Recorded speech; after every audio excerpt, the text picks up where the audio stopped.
Assalamu alaikum. There's never been any doubt that football is the religion of the modern West. Every Saturday and now Sunday, Monday and even Wednesday, thousands flock to their churches, the stadiums. They wear the sacred colours. They chant the anthems like hymns. They stand, they sing, they cry and they fight each other, all in devotion to their faith. They worship and prostrate themselves before footballers. Managers are the new priests. VAR, the flawed Bible, endlessly debated, and the cup, the Holy Grail, everyone pursues. This ritual repeats week after week, from August to May, a devotion so intense it consumes millions.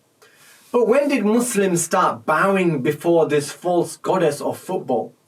As another Premier League season kicks off, here's the troubling truth. Muslims knowingly or unknowingly have begun to worship football like a deity. What do I mean by that? Ask yourself honestly, do you travel for hours every week home or away just to watch a game? Do you spend countless hours glued to the screen following every match, replays and even highlights? Studies show that in the UK alone, football fans spend 7 to 10 hours a week immersed in the game. Are you active in endless football chat groups, debates and banter, where football dominates your social, your personal, even professional conversations? Social media analysis reveals millions of Muslim football fans engage daily in football-related groups, often more than the religious ones. Is your heart, mind and entire schedule consumed by football? We are buying him, we are selling him, our club is blah blah blah. Endless chatter about players, transfers and results day and night. Football. But what about your spiritual life, your Deen, your relationship with Allah subhanahu wa ta'ala, Gaza, Palestine? Does your day revolve around kick-off times instead of prayer times? Do you skip the masjid for salah except maybe Friday prayers, and even then you are distracted by delayed kick-off or penalty shootouts? Do you struggle to find time for the Quran, the Seerah, or to deepen your understanding of Islam? In fact, do you even have time to make for the suffering of Palestine, Gaza, Sudan, or the wider Ummah? When was the last time you actively engaged in Islamic political activism or supported your community's needs? Research shows that a significant portion of Muslim youth often prioritize football over mosque attendance and religious studies. If your answer is no time, not interested or too busy, then pause and reflect. If this is not the worship of the false football goddess, then what is? But here's the truth. Football has become the opium of the masses, not religion.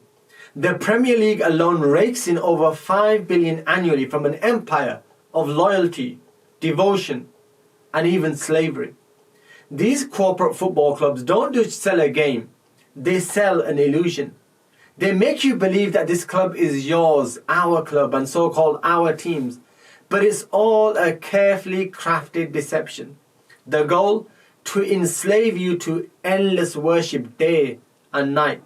You're sacrificing your wealth, your time, your energy, and even your conversations, all in the service of a false idol. There is no our club. There is no our team. It's just a multi-billion-dollar business owned by billionaires, for billionaires, all about profit, power, and control. It is the footballers making the millions. And that is exactly Shaytan's trick.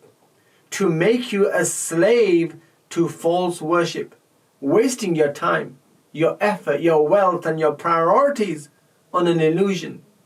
Don't be fooled and wake up. Now let me be clear, I'm not against football. I'm a Liverpool fan myself. This isn't about what's halal or haram. It's about obsession, worship, sacrifice and priorities. Allah subhanahu wa ta'ala asks us in the Quran, have you seen the one who takes their own desires as their God? Whilst our ummah burns and Gaza is under siege and children are starving and Palestine faces ethnic cleansing, are we about to dive into another 9 months of cheering last-minute winners as if they are our salvation? So ask yourself honestly, before this season kicks off, before the first whistle blows, have you knowingly or unknowingly turned away from Allah to the worship of the false goddess of football? And if you have, it's time this season to refocus your attention, reprioritize, and worship where it truly belongs. Because this ummah needs you awake, aware, and active, not lost in an illusion. Assalamu alaikum wa rahmatullahi wa barakatuhu.